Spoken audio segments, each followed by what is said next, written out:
The western interior seaway did not roar. In the hour before dawn, it existed as a vast, breathing silence. This was not the ocean of later ages, all crashing waves and tempestuous depths. This was an inland sea, a warm, shallow bathtub spanning a continent from the young, jagged teeth of the Laramidian Mountains to the worn, ancient humps of Appalachia. Its waters, rarely more than a few hundred meters deep, held the day's residual heat close like a blanket. The air above it was not the crisp, saline blast of a Pacific coast, but a thick, humid cloak, heavy with the smell of blooming algae, of rotting vegetation from distant swampy shores, of minerals leached from 1 billion tons of bedrock. It was the smell of life on a colossal, sluggish scale.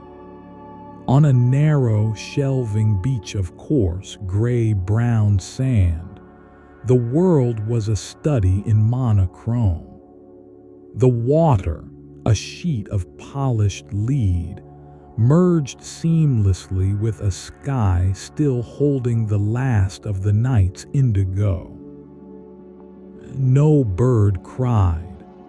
The only sound was the soft, perpetual shush-shush of small, tired waves expiring on the incline. This beach was not a place of recreation, but a site of profound, biological gravity. It was a nursery beach, one of many scattered along the seaway's coasts, known instinctively to generations of creatures that never truly knew it at all. The sand was littered with the debris of this primal purpose.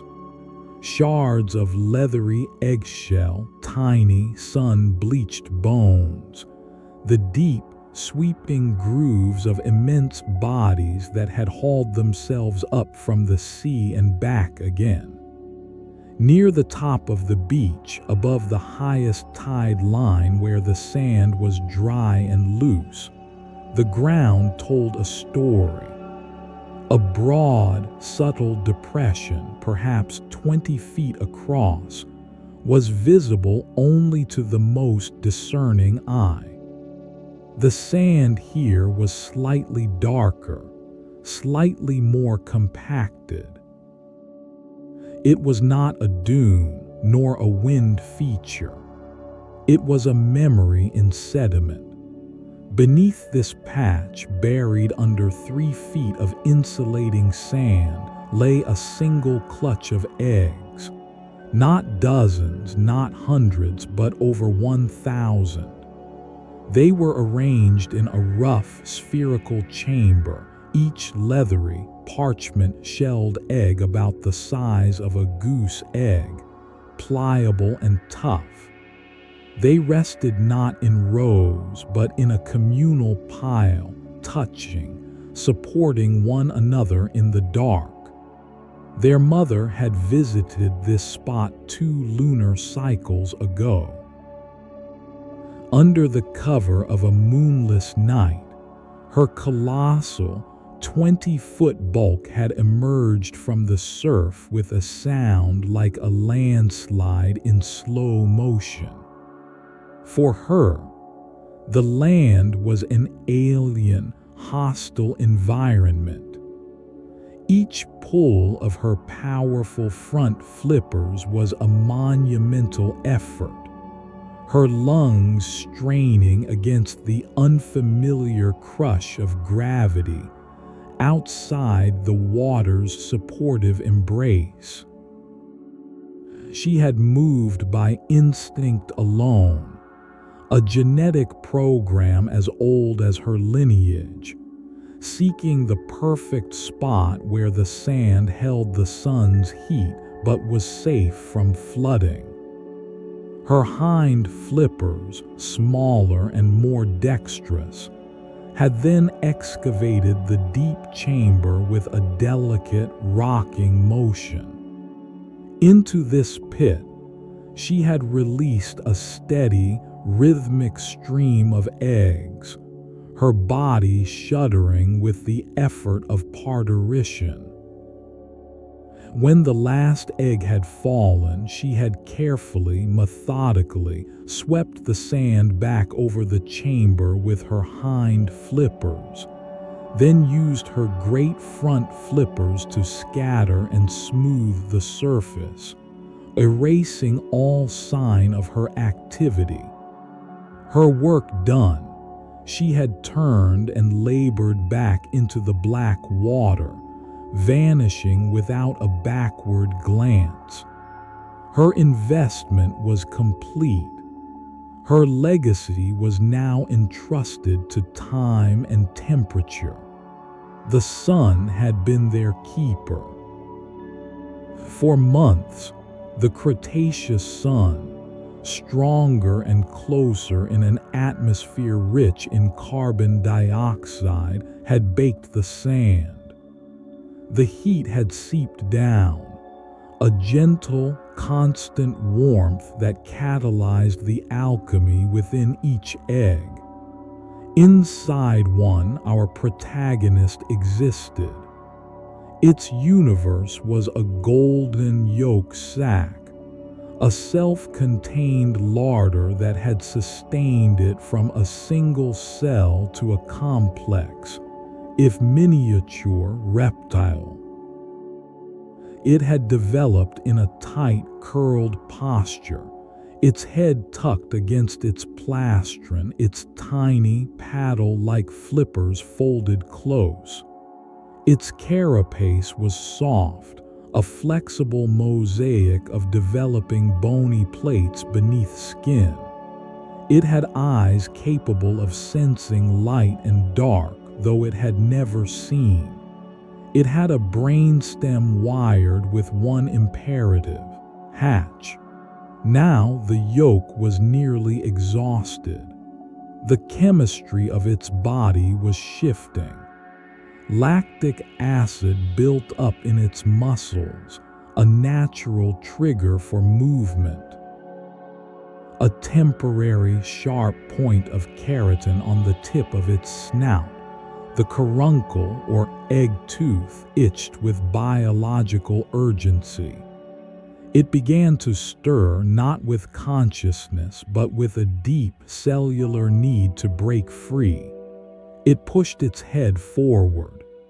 The caruncle pressed against the leathery inner membrane of the egg, then the tougher outer shell. It pushed again, a slow, boring motion. A tiny dimple formed, and then a vibration, not from its own efforts but transmitted through the sand, through the shells of its siblings. Another egg had pipped, then another. The clock was not individual but communal. A chemical signal, perhaps, or simply the shared metabolic cue of their synchronized development, had set them all ticking in unison. The great, silent clutch was awakening. Across the spherical chamber, 1,000 tiny points began to press outward. 1,000 tiny hearts beat faster. A communal shiver passed through the nest, a seismic event on a minute scale. Our hatchling worked harder, rotating its body within the tight confines, using its soft flippers to brace. The dimple became a star-shaped tear, a sliver of alien air, pungent with the scent of damp sand and its own amniotic fluids, entered the egg. It was the first breath. The head pushed through, the caruncle tearing the hole wider. For a moment it rested, exhausted, its head lolling in the new space, its lungs taking in great, gulping drafts of oxygen that burned in a new way. The rest was a struggle of leverage. It pushed and writhed, collapsing the empty yolk sac, until finally, with a wet, soft tear, it spilled free of the shell into the cramped, sandy hollow already occupied by a squirming mass of its siblings. There was no light here, only a faint, dusty grayness filtering from above through the sand. The air was hot, thick, and smelled of birth and confinement. The hatchling did not rest. The instinct to dig was already overriding the fatigue of hatching. Around it, dozens of others were doing the same, a churning, blind mass of dark gray bodies and scrambling flippers. They climbed over one another, pushed against each other, a living fluid seeking the path of least resistance upward. Their coordinated motion was their greatest defense, though they did not know it. They were a biological wave, and together they would wash themselves to the surface. They dug with a strange, swimming motion of their front flippers, the sand falling away above them as the topmost individuals broke through, cascading down on those below. It was a chaotic, oxygen-starved struggle. Some, weaker or unlucky in position, were buried and suffocated. Our hatchling found itself in the middle of the scrum. It was shoved sideways, momentarily trapped under a tangle of limbs. It pushed back, its claws finding purchase on a sibling's shell, using it as a step. Upward. Always upward. Suddenly, a shower of bright, blinding light and cascading sand. A black, curved talon, thicker than the hatchling's entire body, stabbed down into the chamber from above. It was attached to a scaled foot, and it scooped out a great mass of sand and a wriggling knot of hatchlings. The sound of harsh, guttural cries filtered down. The world above was not waiting in stillness. It was hungry. The breach, however, was their chance. A rush of cooler air flooded in. The sand above grew looser. With a final, collective surge, our hatchling and a tide of its brothers and sisters erupted onto the blinding, burning surface of the sand. The sensory overload was absolute. After the muted, warm darkness, the world was a cacophony of searing white light, blistering heat, and deafening noise. The hatchling's eyes, wide and dark, struggled to adjust. It saw movement everywhere, a frantic, scrambling carpet of its own kind, all streaming in one direction. It felt the sun burning its soft, damp skin. And it heard the sounds, the shrill, piercing shrieks from above, the dry rustle of countless tiny bodies over sand, and beneath it all the low, beckoning roar of the sea. It had no thoughts. It had only vectors, away from the heat of the sand, toward the cooler, moister air, down the slope, toward the source of the roaring. It began to move. Its front flippers, perfectly designed for aquatic flight, were clumsy, inefficient paddles on land. It scrambled, its body wobbling, its claws scrabbling for purchase. It was not alone. The beach was a living river of hatchlings, a desperate exodus, and the predators had been waiting. A shadow blotted out the sun, a rushing sound of air over membrane. A pteranodon, its wingspan wider than a man is tall, swept down, its long, toothless beak open. It did not land. It skimmed the surface like a harvester, its lower jaw plowing a furrow through the scrambling mass, scooping up a dozen hatchlings in one pass before gaining altitude to swallow. Our hatchling was tumbled sideways by the wind vortex. It righted itself and pushed on. From the dunes behind the beach, small, fast shapes darted.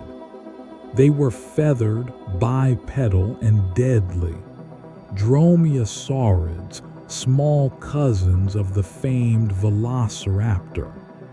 They moved with terrifying speed, pinning hatchlings with a sickle-shaped claw on each foot before leaning down to deliver a killing bite. One lunged at the edge of our hatchling's vision. It flinched, scrambling faster, a bolt of pure adrenaline shooting through its tiny frame. The sand began to cool to firm. It was reaching the intertidal zone. The sound of the waves was a physical vibration now. But here, a new wall of death stood. Waist deep in the foaming surf were the Hesperornis. Flightless, loon-like birds taller than a man, they were aquatic ambush specialists. Their heads, perched on long, serpentine necks, darted down with the speed of striking snakes, their toothed beaks snapping shut with a sound like cracking wood. A hatchling just to our protagonist's left vanished in a spray of water and a flash of white feathers. The first wave washed over the hatchling. It was a shock of coolness, then a terrifying tumble. It was upside down, disoriented, sand in its mouth. Instinct took over. It righted itself. And for the first time, its flippers met their element. They bit into the water with a purpose they had lacked on land. It was swimming. It paddled furiously, past the stalking, stabbing birds, over the first submerged bar of rocks, out into water that was suddenly over its head and deepening. The sounds of the beach, the shrieks, the rustles, the snaps began to fade, muffled by the water. The world became a green, silent rush. It swam with all the strength in its tiny body, a strength fueled by terror and a deeply encoded command, away from shore. It swam until the burning in its muscles became a dull, all-consuming ache. It swam until it could no longer sense the pull of the land behind it. The frenzy ebbed. It was alone, or nearly so.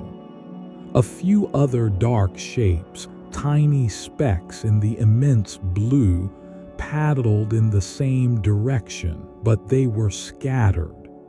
The great school had been shattered by the gauntlet.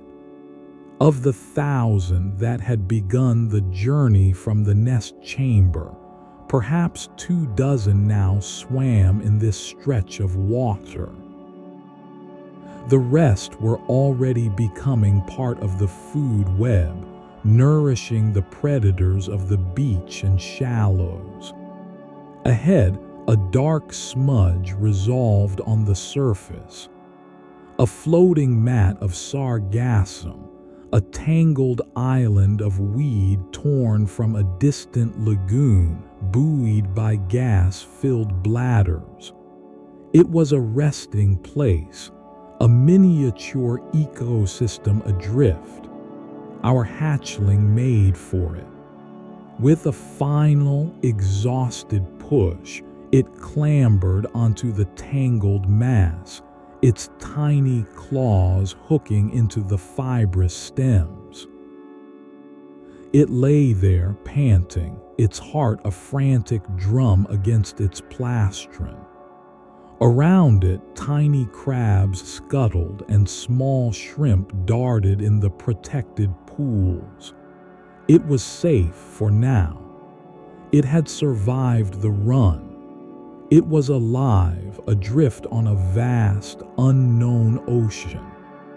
Its epic journey, a journey that would span a century and traverse a sea that would one day vanish, had begun with a desperate, scrambling 90-second dash.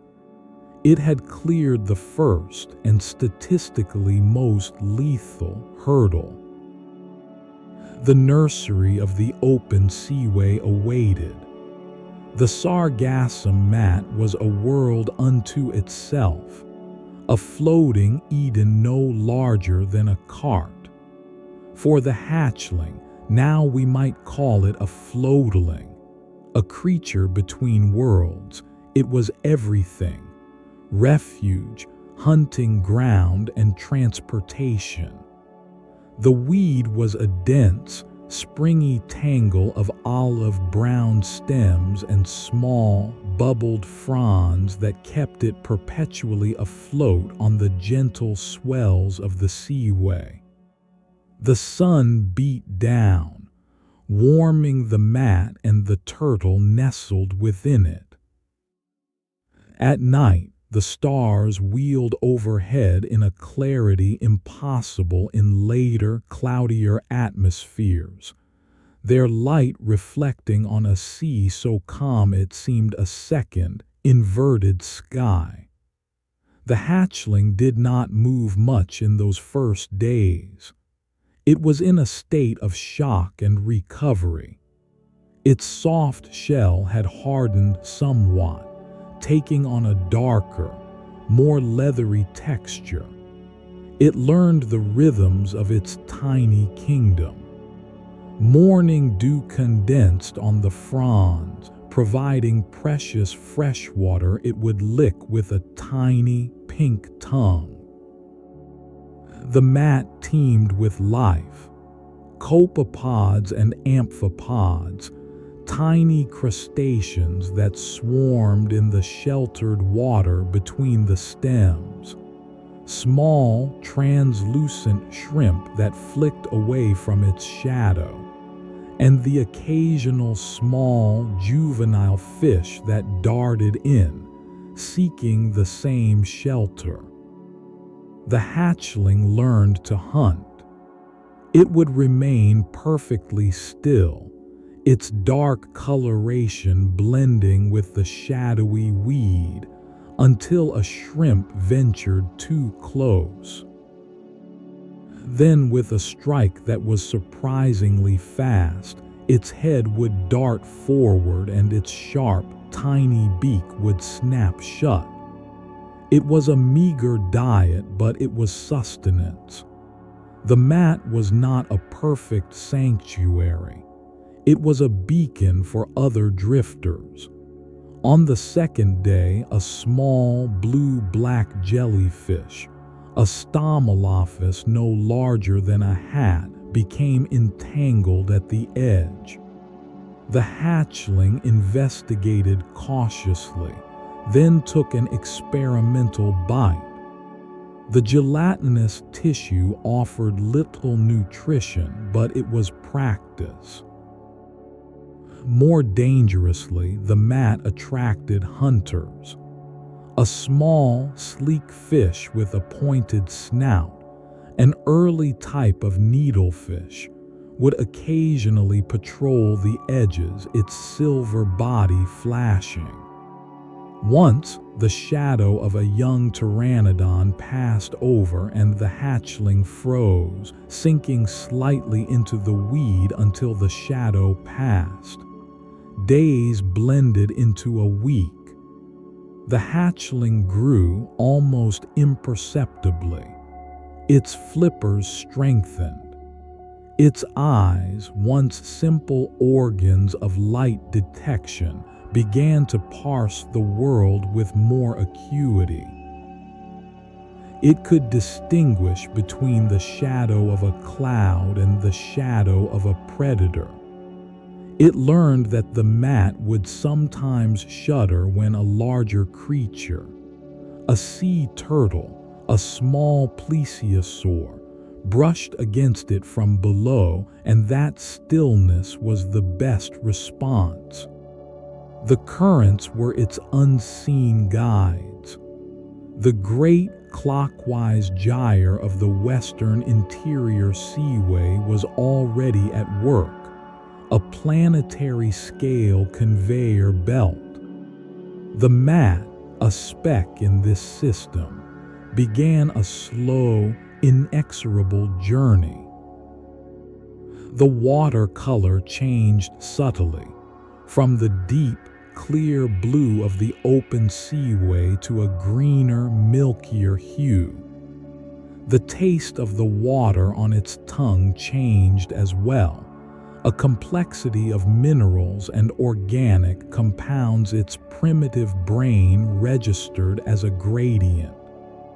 An instinct, far deeper than learning, stirred within it. The open ocean was a desert for a creature of its size. It needed richer pastures, shallower waters, the chaos of life that gathered where river met sea. One morning, the hatchling raised its head from where it was snapping at a cluster of isopods. On the horizon, a smudge of darker green resolved against the blue of the sky. Land.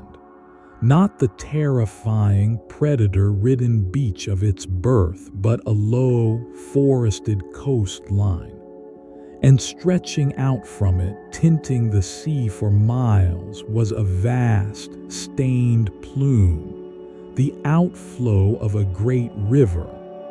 The hatchling did not think food or safety. It felt a pull.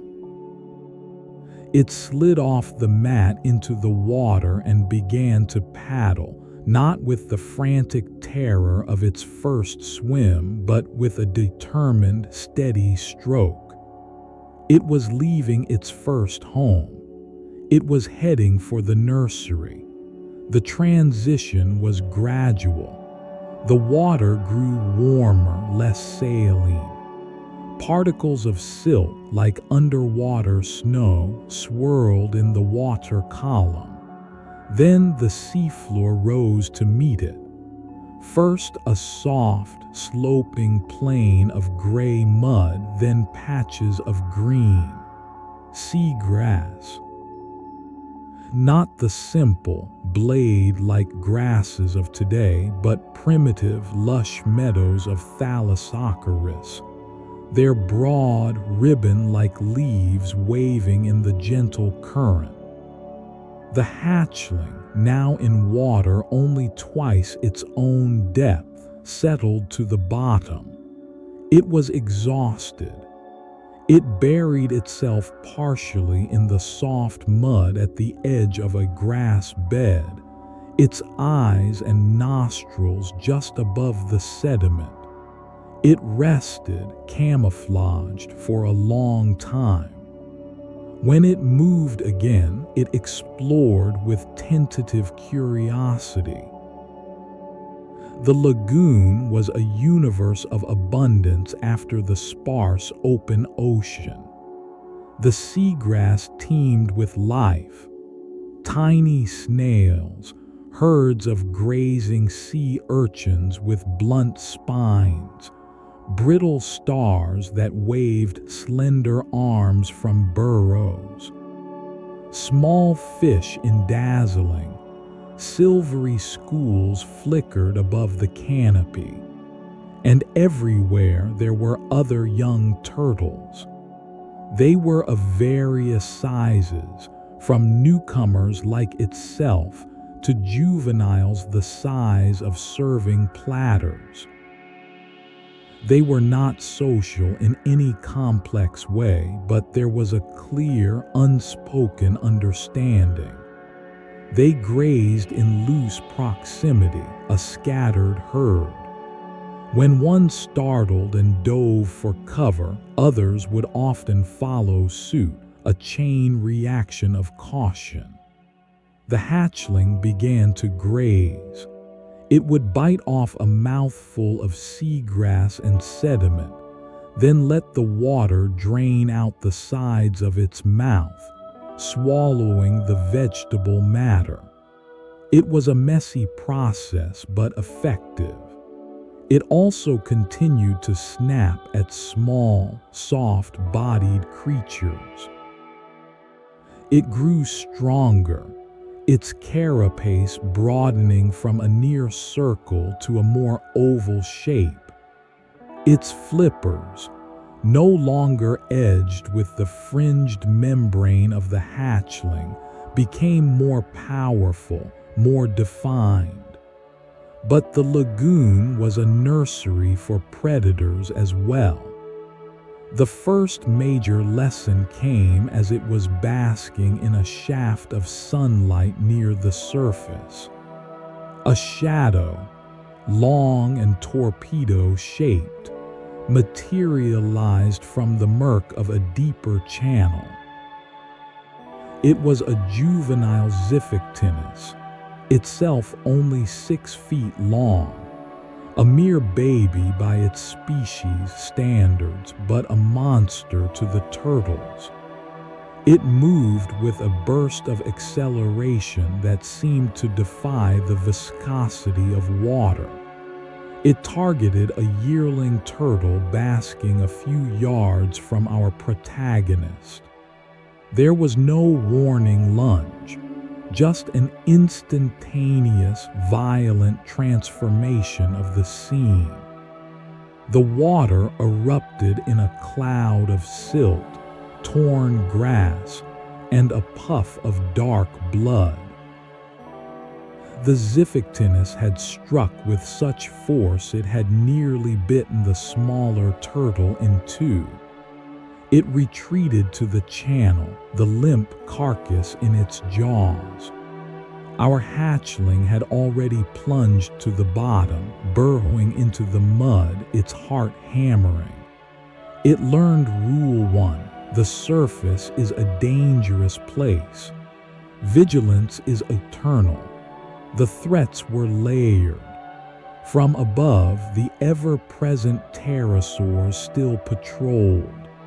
A different kind of shadow, broader with a distinctive head crest, belonged to Pteranodon.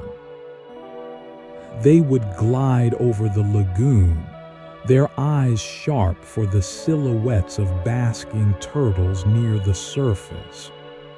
The hatchling learned to associate that particular shadow shape with an immediate vertical dive. And the land perimeter held its own dangers. Crocodiliforms, not true crocodiles but their ancient, often marine-adapted cousins, lurked in the muddy inlets and among the roots of the mangrove-like trees. They were ambush predators, masters of stillness. The hatchling saw one such creature, a Borealis with a broad, powerful snout, explode from a muddy bank to snatch a juvenile turtle that had ventured too close to shore. It learned Rule 2. The land edge is a wall of teeth. Stay in the open, grassy plains. Life in the lagoon was a daily, unending curriculum of survival, but it was also a time of rapid growth and learning. The hatchling interacted with its peers. They would sometimes follow one another in a slow, lazy procession. They would engage in what could be interpreted as play, gentle, non-aggressive bumping of shells or parallel swimming. These behaviors likely honed coordination and established a primitive, non-verbal communication. It experienced its first storm. The sky, which had been a benign ceiling of blue, turned a sickly green, then black. The wind, a stranger in the usually calm lagoon, ripped the surface into froth. The water shallows churned into a blinding soup of silt and debris. The hatchling did what its instincts commanded. It dove to the very bottom, into the thickest seagrass bed, and dug its claws into the mud. It held on as the world above roared and convulsed. For hours, it waited in the eerie, dark quiet of the bottom, feeling the violent vibrations from the surface world. When it finally emerged, the lagoon was transformed. Trees were down, the water was a uniform brown, and the carcasses of fish and other small creatures littered the bottom. But it had survived. It was resilient. The pivotal moment in its development came when it was roughly the size of a large shield. It encountered an ammonite. This was not a tiny species, but a pachydiskis, its coiled shell as wide as the turtle's own body. The cephalopod, sensing danger, jetted away with a forceful expulsion of water from its siphon. The turtle gave chase. It was not a fast pursuit, but a relentless one. The ammonite was agile but could not sustain its speed. The turtle, with its efficient, cruising stroke, patiently closed the distance. It cornered the creature against a large, spongy sponge colony on a rocky outcrop. The ammonite did what its kind had done for hundreds of millions of years. It retracted its tentacled body into its shell and sealed the opening with a tough, leathery hood called the aptechis. The turtle inspected this living stone. It nudged it with its beak. The ammonite held fast. The turtle then did something new. It opened its mouth, positioned its jaws carefully over the curve of the shell, and brought them together with a powerful, focused contraction of its neck muscles. Crack. The sound was sharp, a clean fracture in the underwater quiet. The sturdy shell, designed to withstand immense hydrostatic pressure, had a critical weakness to focused, point load force. The shell splintered. The turtle, using its beak like a combination of can opener and nutcracker, pried and crushed, exposing the soft, muscular body within. It fed slowly and methodically. This was a dietary revelation. It was no longer just a grazer of plants and consumer of jellyfish. It could access the rich, calorie-dense meat of armored prey.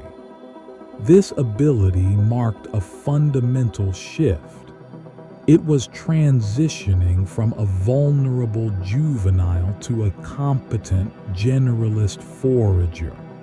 It was growing up. The end of its nursery days was not marked by a dramatic event, but by a simple, innate realization. It had grown too large. The protective seagrass no longer hid it. The channels felt cramped. The instinct to disperse, to claim a wider territory, pulsed within it. One morning, as the sun filtered through the silt, it simply turned its head away from the familiar, sheltered basins and began swimming. It passed the last stands of submerged logs, the final beds of seagrass, and crossed an invisible boundary where the green-stained water gave way once more to the deep, clear blue of the open seaway. It did not look back. The lagoon had served its purpose. It had been a classroom, a larder, and a fortress. Now it was a memory. The hatchling was now a juvenile, a creature of substance and hard-won skill. Ahead lay the vastness of the open ocean, a realm of immense distances, titanic predators, and epic migrations. It swam forward into the blue, its form shrinking against the boundless horizon. The sheltered childhood was over. The age of the wanderer had begun. The transition from the lagoon's muted, green-tinted world to the deep, crystalline blue of the open seaway was not merely a change of scenery. It was an ontological shift. The nursery had been a place of defined boundaries. The mangrove roots, the grass bed edges, the silt curtains of the river plume. Here there were no boundaries. The water was a profound, unbroken azure that stretched to a horizon so sharp it seemed cut with a knife. Below, the bottom vanished into a darkness that was not murky, but pure and absolute, a royal blue fading to indigo, then to black. The sun, a fierce, white disk in a pale sky, penetrated this clear water in great, shifting columns of light, illuminating dancing motes of plankton like dust in a cathedral. For the juvenile Archelon, now nearly 8 feet from flipper tip to flipper tip and resembling a small, leathery table adrift, the sensation was one of both immense vulnerability and staggering freedom. It was utterly alone, and it was master of a domain wider than any land. Its first days in the open ocean were a time of profound adjustment. The rhythms of the lagoon, the tidal pull of the river, the dawn chorus of pterosaurs, the predictable patrols of the Xiphictinus in their channels were gone, replaced by a deeper, more fundamental tempo.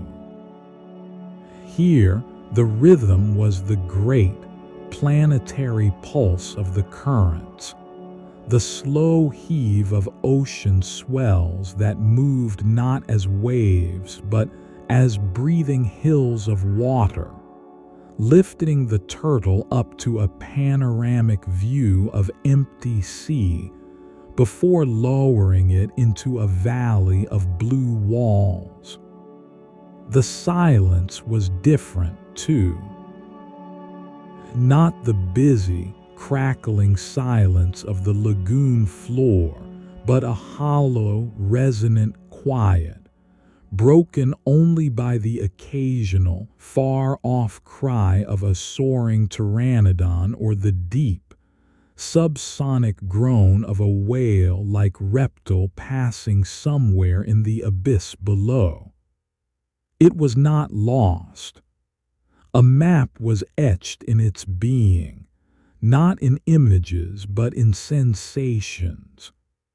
It could feel the subtle tug of the Earth's magnetic field, a constant, directional pull on particles within its brain. It could taste the minute chemical differences between water masses, the cold, nutrient-rich upwellings, the warm, salty flows from the southern tropics of the seaway, the faint, metallic tang of distant volcanic vents.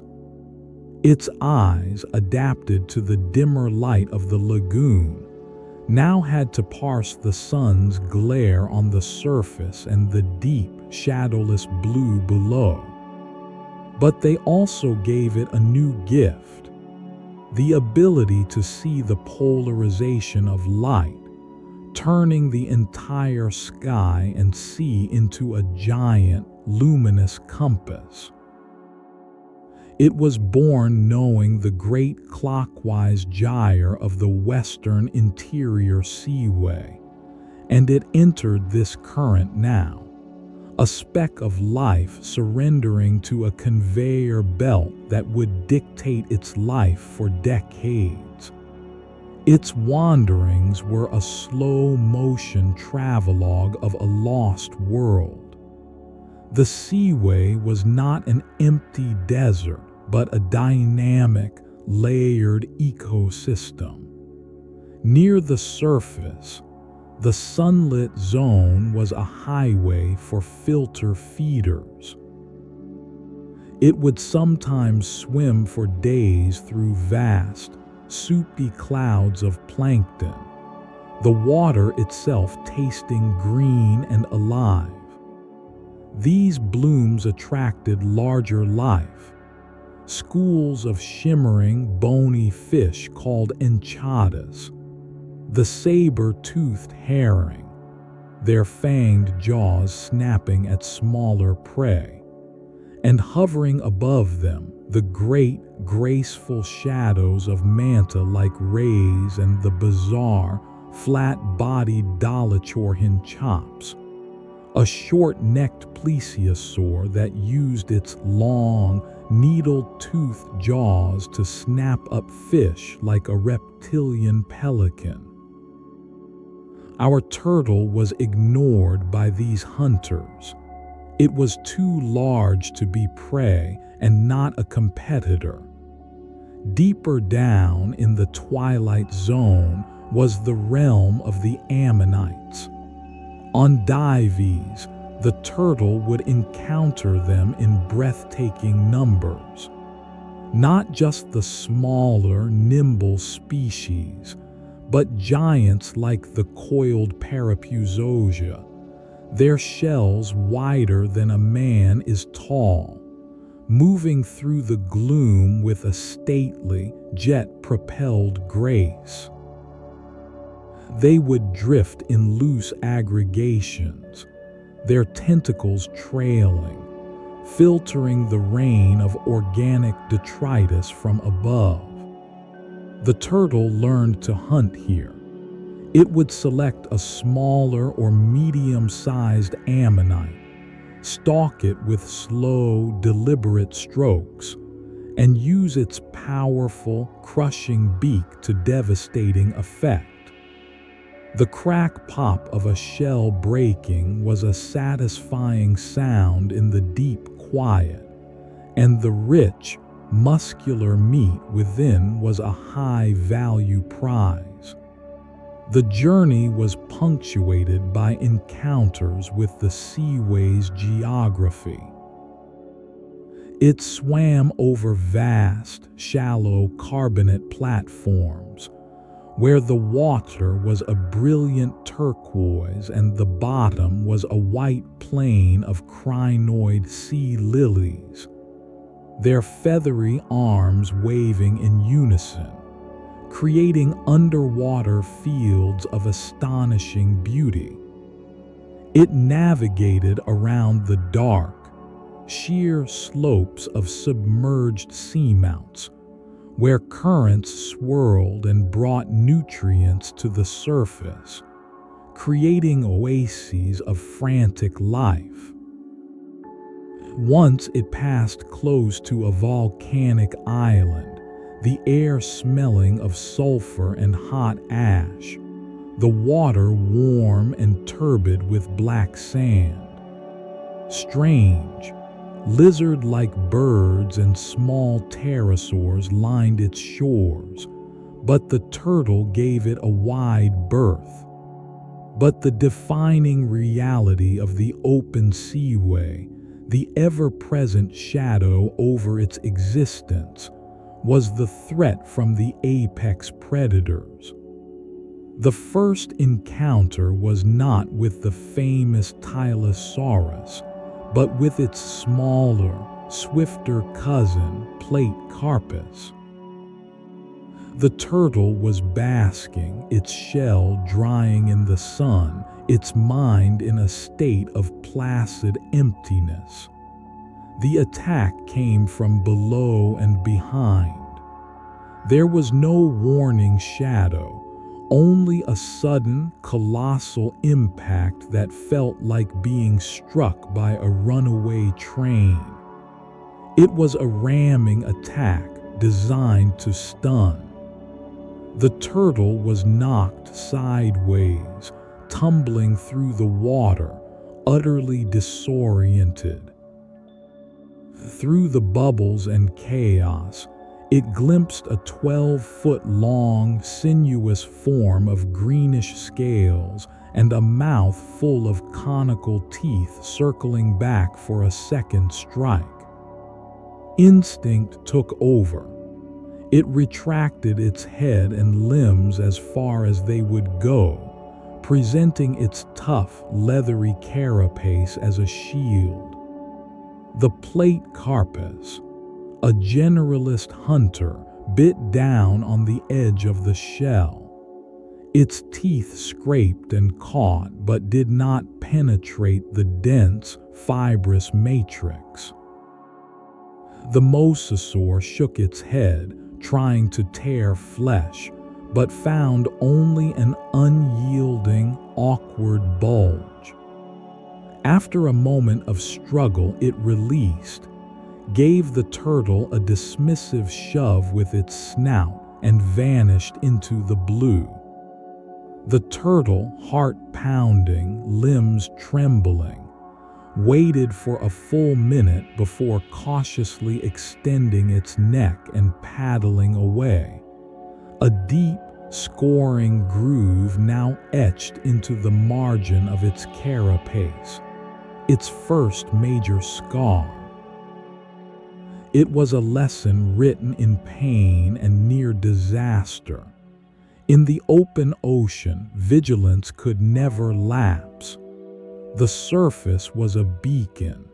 Safety lay in being an unappetizing, difficult parcel.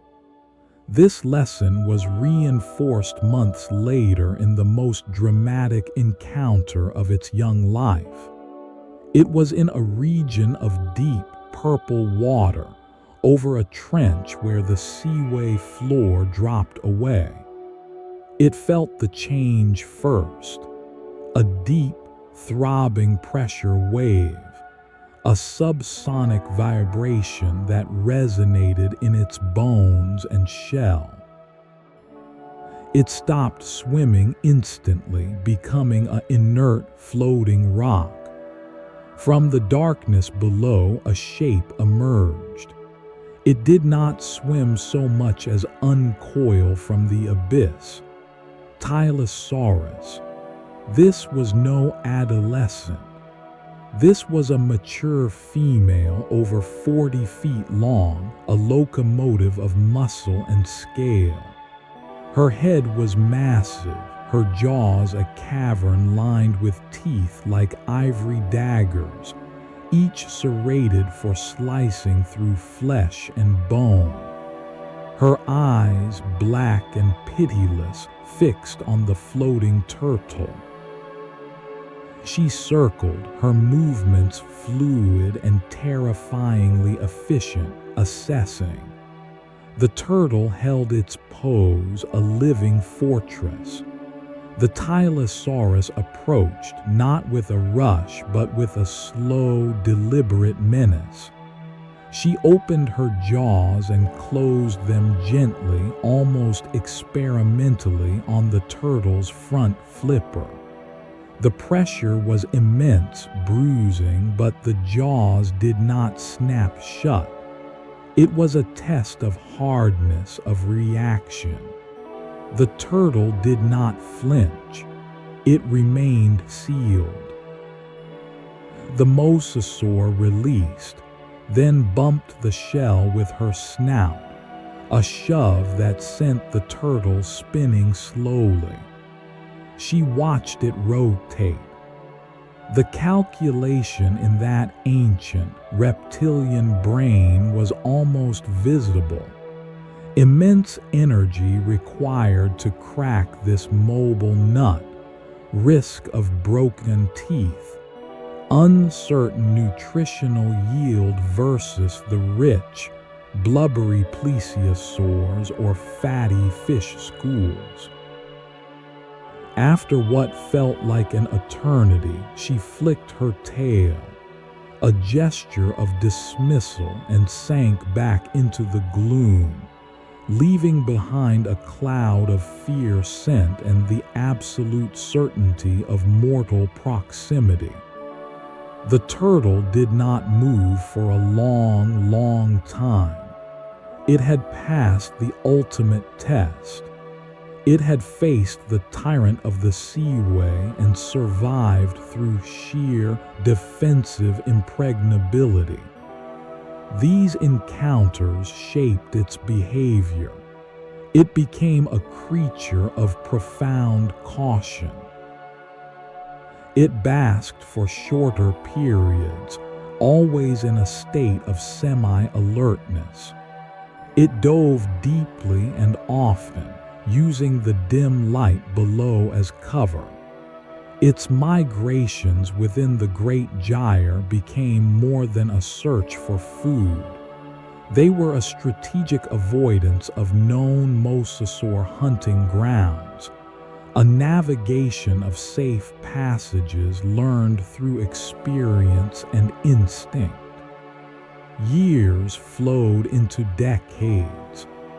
The juvenile became a sub-adult, then a full-grown adult. Its carapace broadened into the great, sculpted hull of its species, over 12 feet long.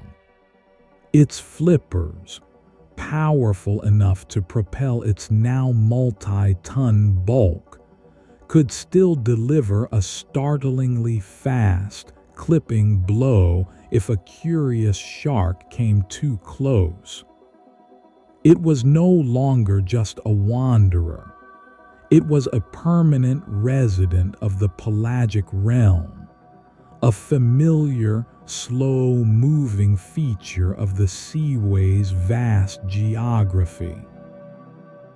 It had learned where the seasonal jellyfish blooms would occur, where the giant clams thrived on the shallow banks, where the warm water currents would deliver it comfortably through the winter months.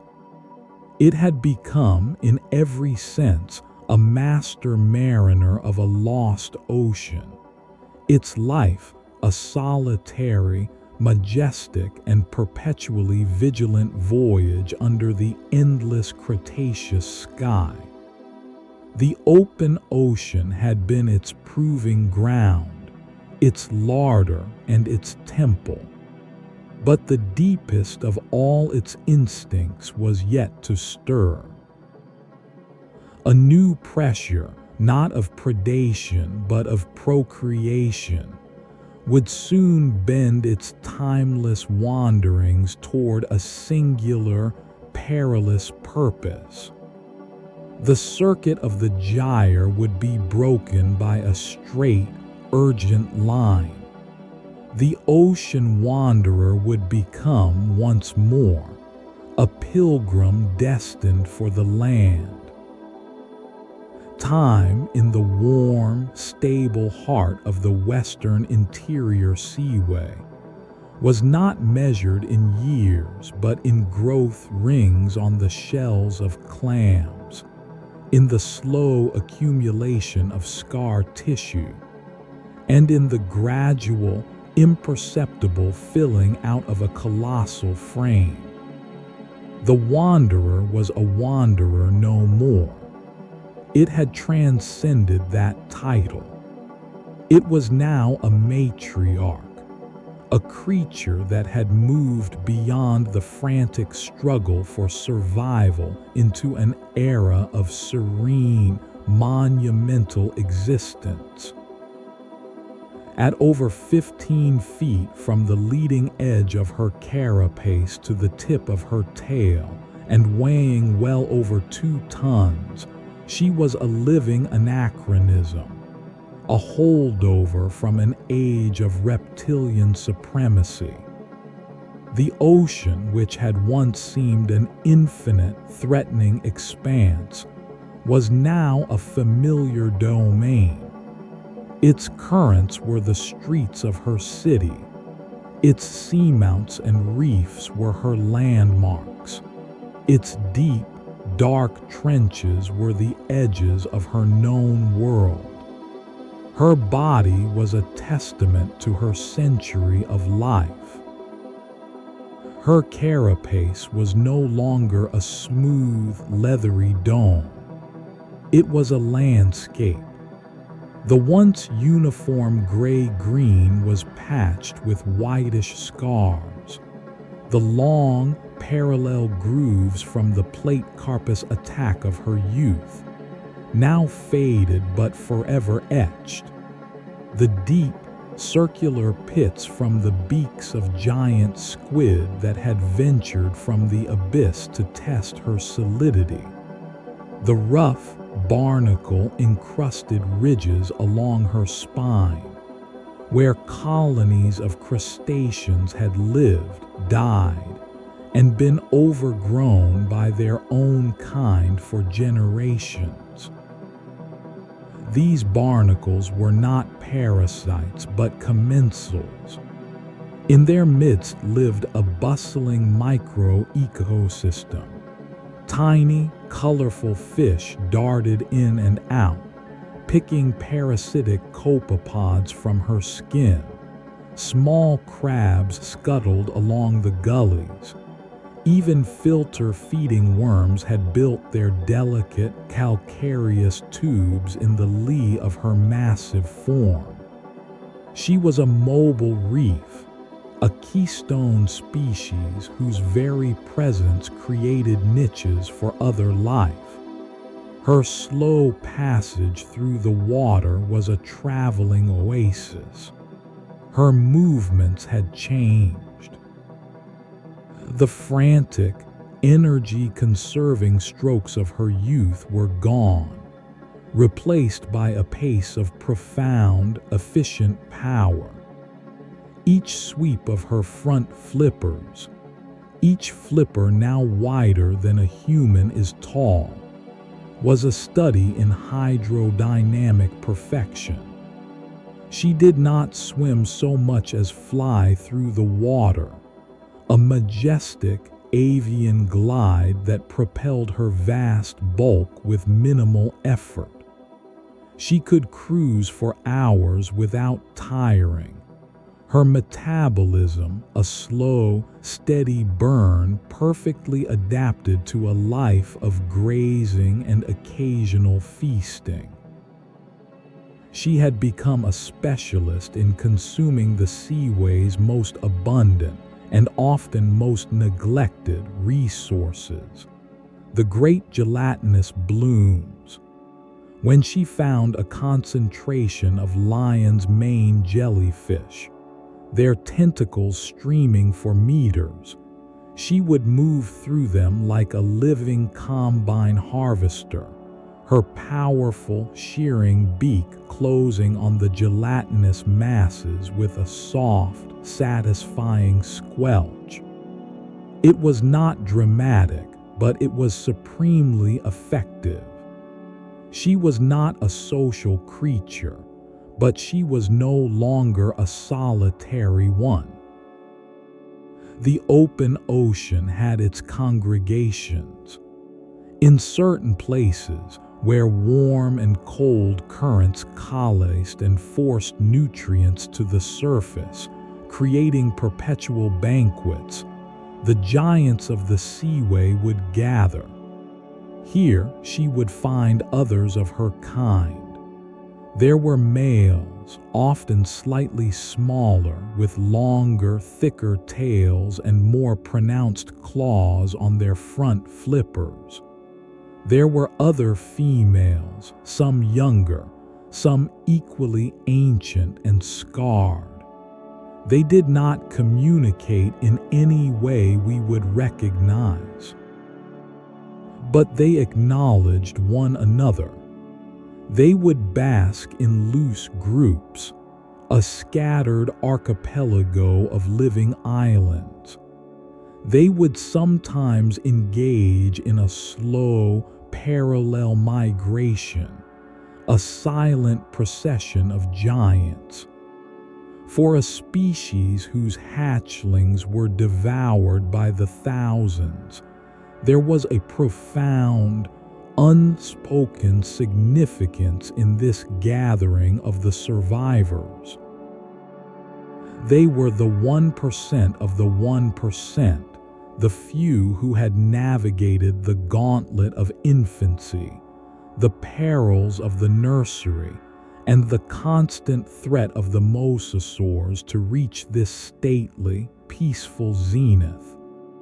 The dynamics of these gatherings were subtle. Size and scar tissue were the currency of respect. A younger, ambitious male might approach her, swimming a slow circle around her immense bulk. She would usually ignore him, continuing to feed or bask. If he persisted, she might turn toward him, presenting her full, formidable breadth. This was usually enough. The message was clear. She was not a candidate for his advances. Her focus was different. Within her body, a slow, cyclical process was underway. Every few years, a cascade of hormones would stir the ancient imperative. Ovaries would activate.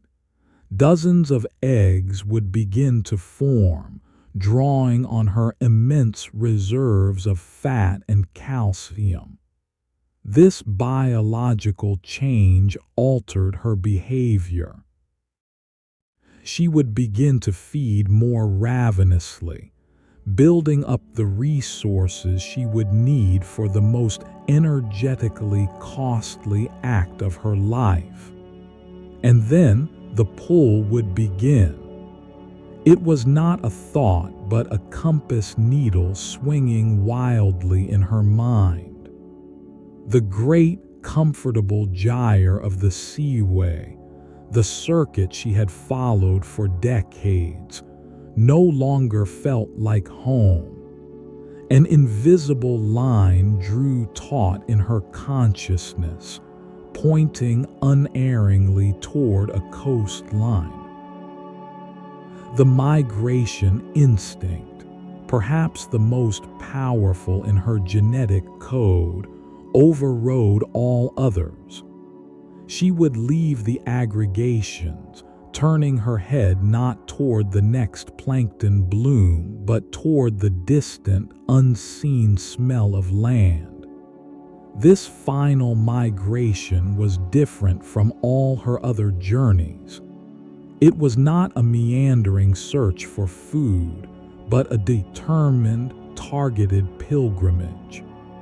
She swam with a new purpose, her strokes longer, more direct.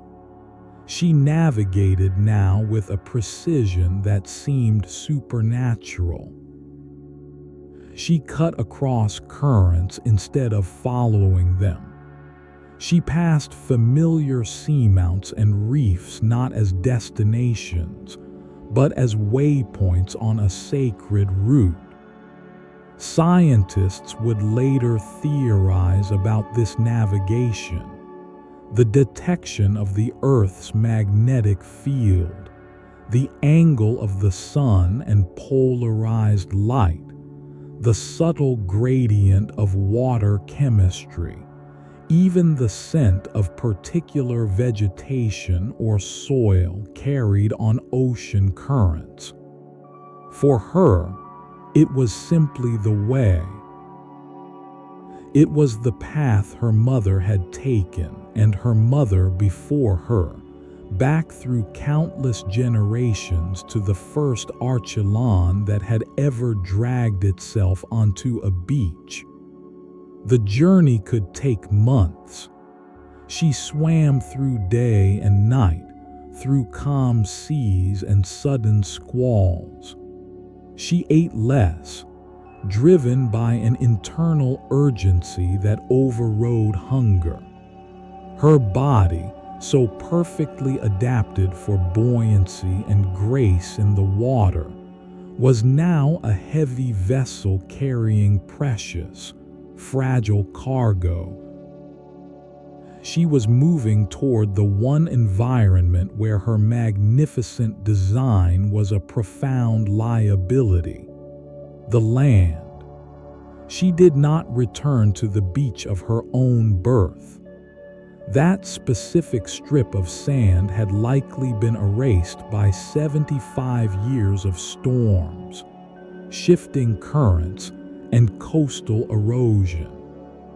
But she sought a beach of the same type, a sheltered cove, with coarse, well-drained sand above the high tide line, perhaps near a river delta that would provide nutrients for her hatchlings when they eventually entered the sea. As she drew closer, the signs multiplied. The water grew shallower, the color shifting from blue to green to a murky brown. The taste of fresh water and silt was strong. The seabed rose from abyssal plains to continental slope to sandy shelf. And then, one night, under a moon obscured by cloud, the perfect cover, she felt her front flippers stroke not water, but the rising, solid incline of the submerged beach. The moment of decision was absolute. With a deep, sighing exhalation that emptied her great lungs, she committed. Her front flippers found purchase on the sandy bottom. She pulled. The transition from sea to land was a brutal, shocking ordeal. For the first time in years, her full, immense weight settled onto her limbs and shell. The supportive embrace of the water was gone, replaced by the crushing, unforgiving force of gravity. Each pull was a monumental effort. Her flippers, designed for fluid flight, were clumsy digging tools on land. She moved in a slow, rocking lurch, heaving her bulk forward a foot at a time, her plastron grating against the sand. Her breath came in great, ragged gusts, loud in the quiet night. She was a creature of the infinite ocean, reduced to a desperate, laboring crawl on a narrow strip of earth.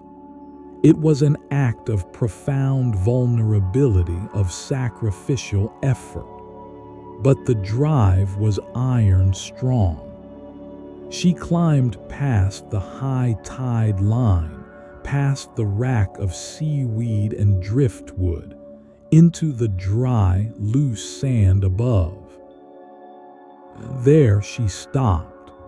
She rested, her sides heaving, her heart thundering. When she had recovered some strength, she began to dig. Using her front flippers in great, sweeping arcs, she excavated a broad, shallow body pit.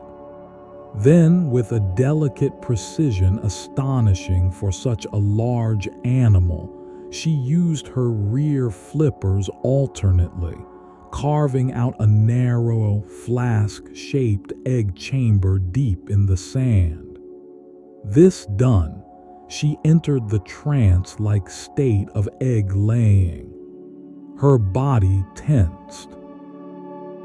A single, leathery, white egg, slick with fluid, dropped into the chamber. Then another, and another.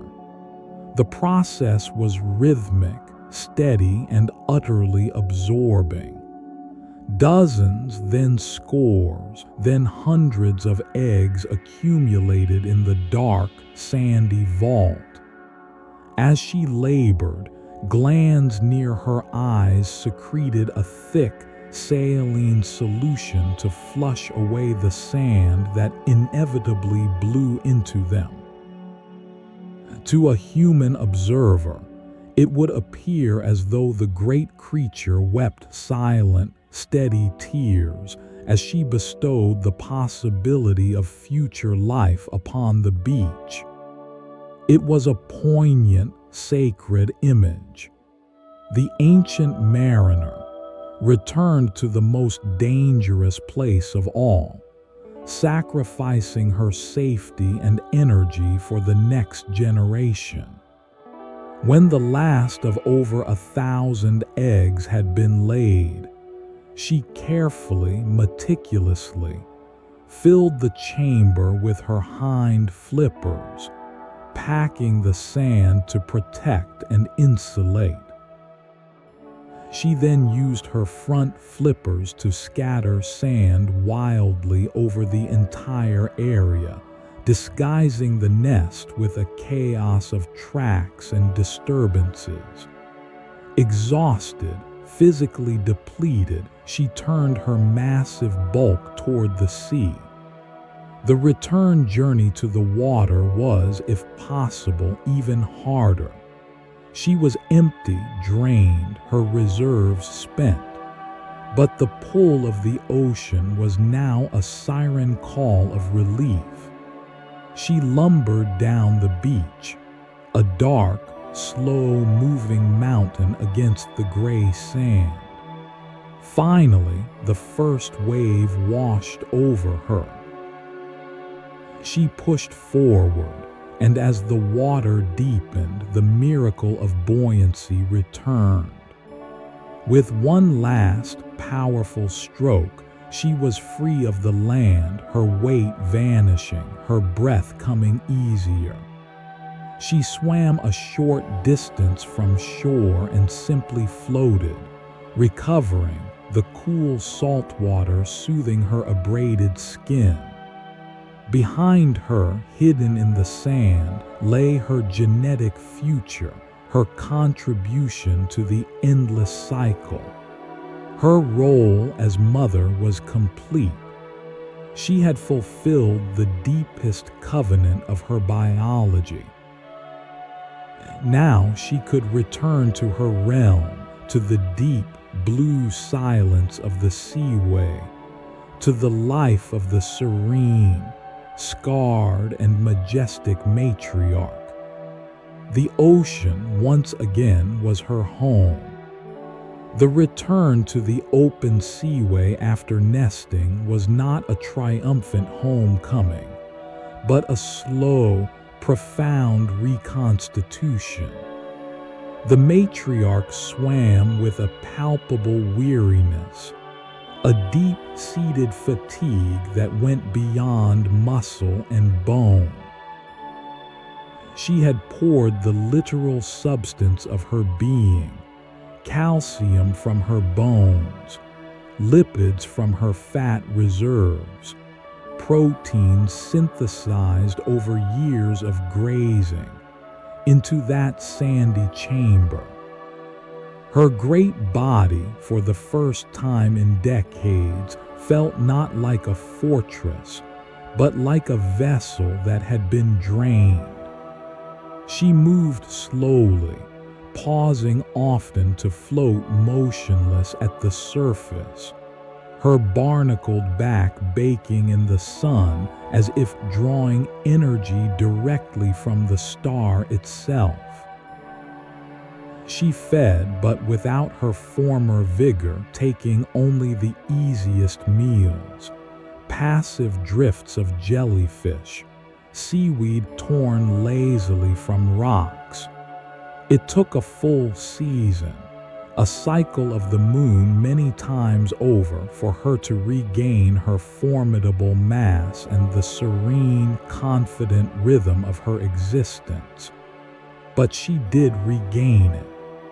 The ocean was a great healer, and she was its most resilient child. Years flowed again, each one etching its mark a little deeper. The grooves on her shell grew a little more defined.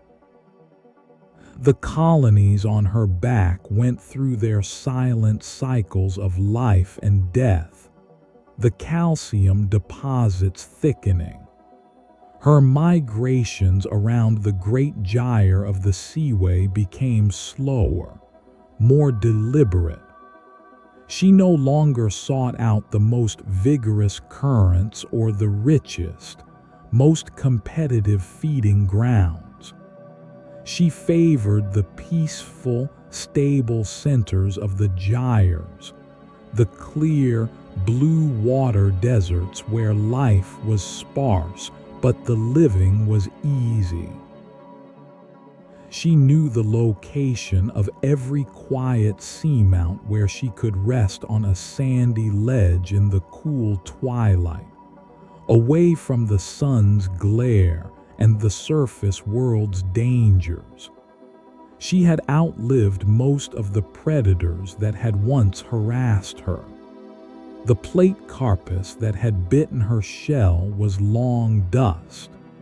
The Tylosaurus that had tested her in her prime had likely succumbed to age, disease, or battle with its own kind.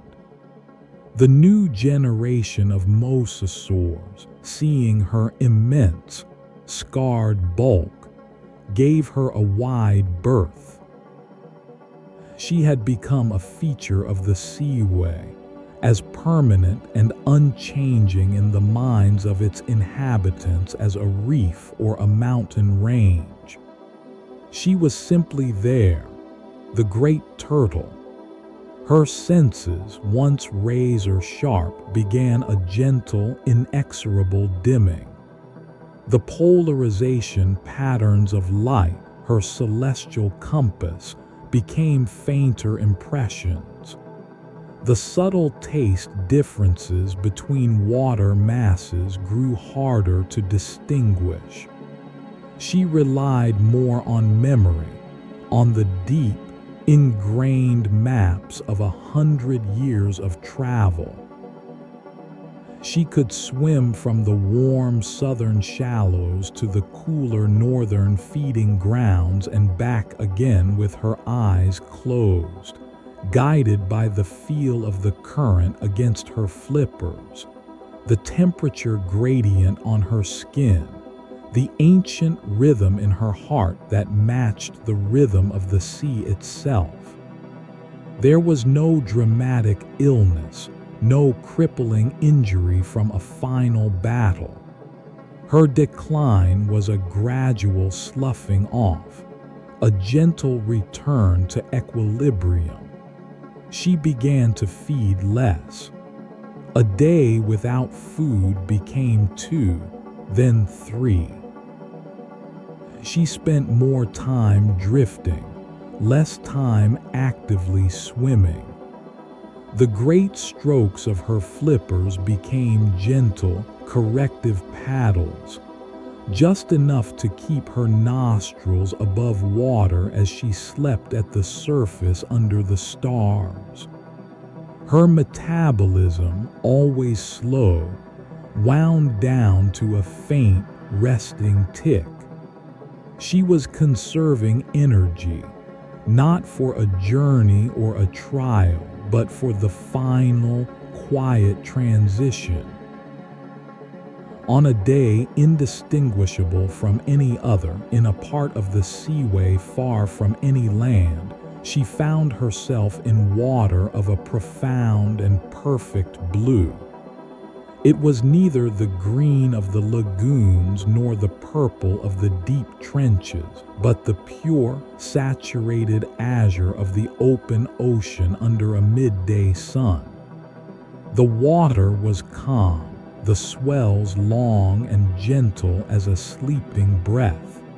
She was not hungry. She was not tired in the way that sleep could fix. She was simply complete. She ceased paddling. Her great flippers, which had propelled her across thousands of miles of prehistoric ocean, went still. They drifted slightly outward, assuming a posture of eternal flight. Her head, with its beak that had crushed 1,000,000 shells, sank lower in the water, her nostrils just above the surface. She took a breath, a slow, deep inhalation that filled her enormous lungs one last time. She held it. In that suspension, there was no past, no future.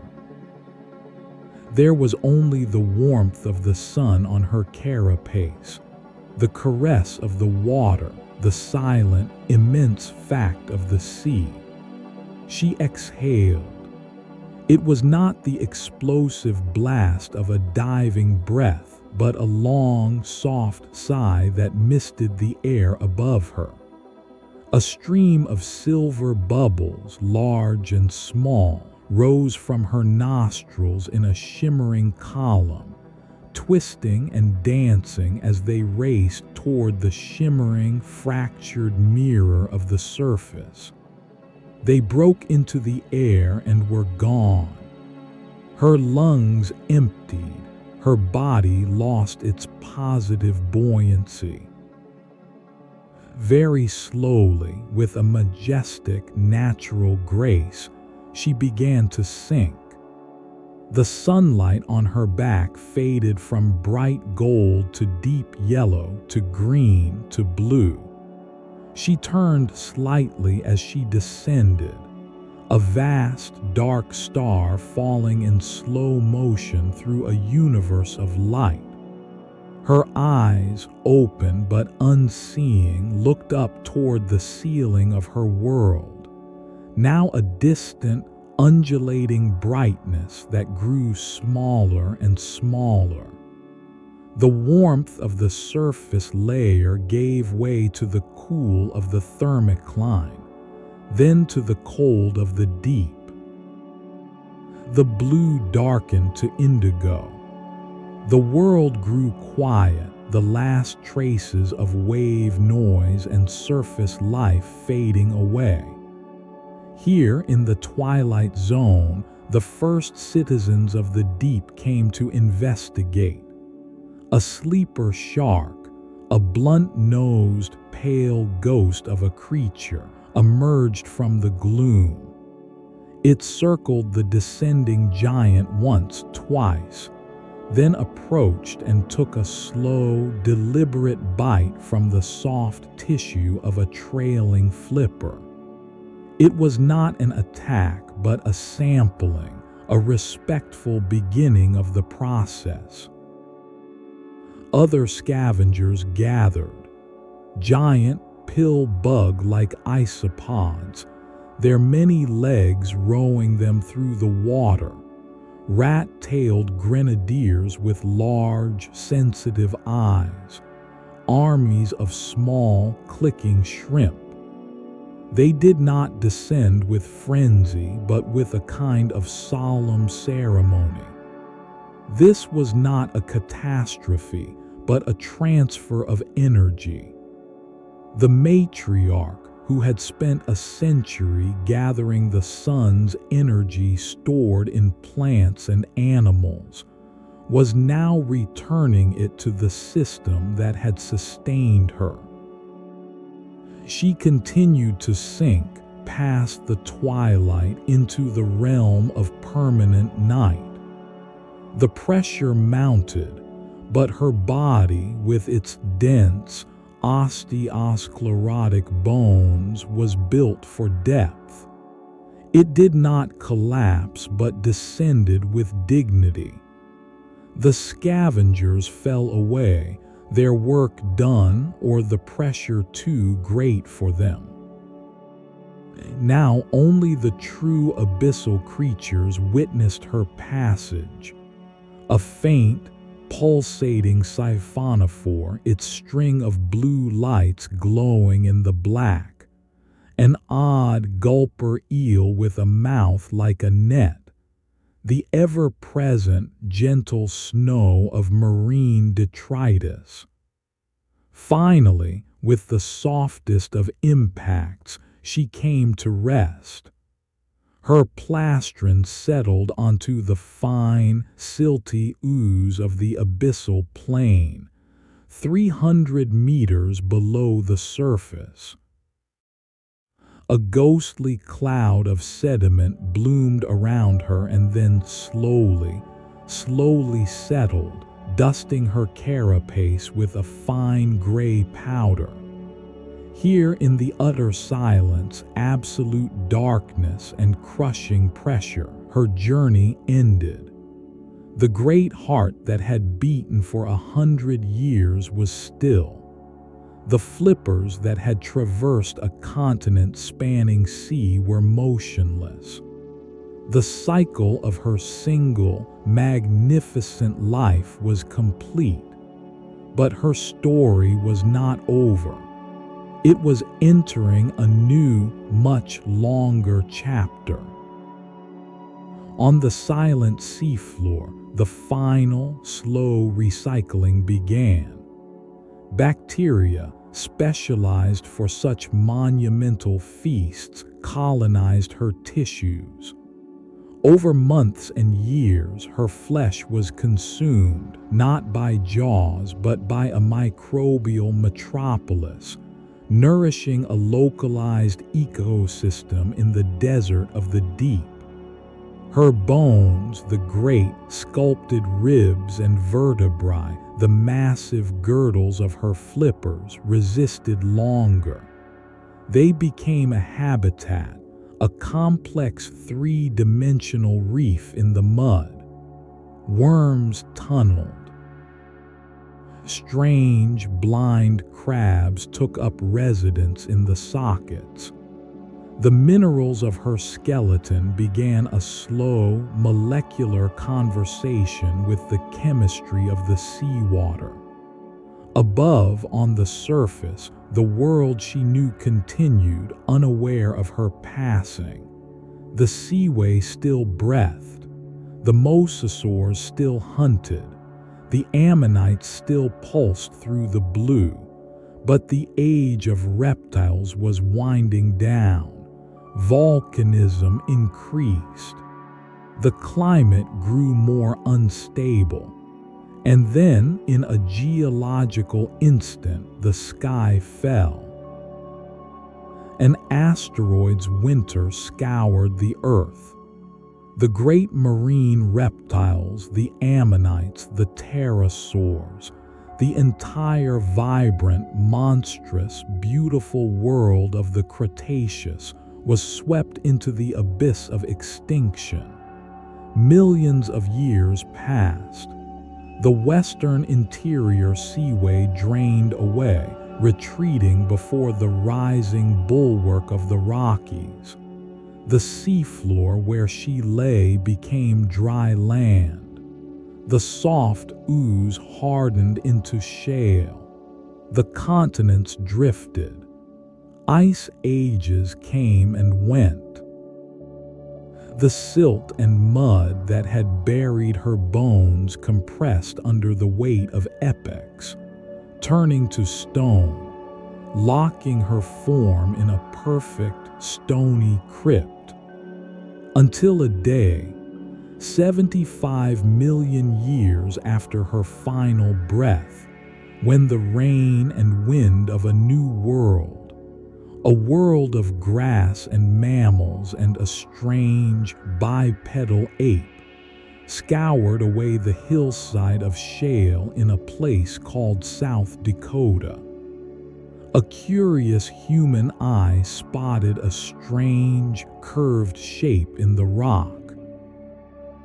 A brush revealed a fragment of a rib, too large, too curved to be anything ordinary. Excavation began, careful, reverent. Brush by brush, pick by delicate pick, the stone was peeled back. A gigantic flipper emerged, the curve of a carapace. The long, sweeping arcs of her ribs, exactly as they had been glimpsed by bioluminescence in the opening moments of her life. They unearthed her entire, incredible skeleton, reassembled her, and stood her up in the hall of a museum. They gave her a name, Archelon Ischiros, the ruling turtle. She was no longer a creature, but a monument, a messenger. The ancient mariner had completed her final, longest journey through deep time itself to tell us her story.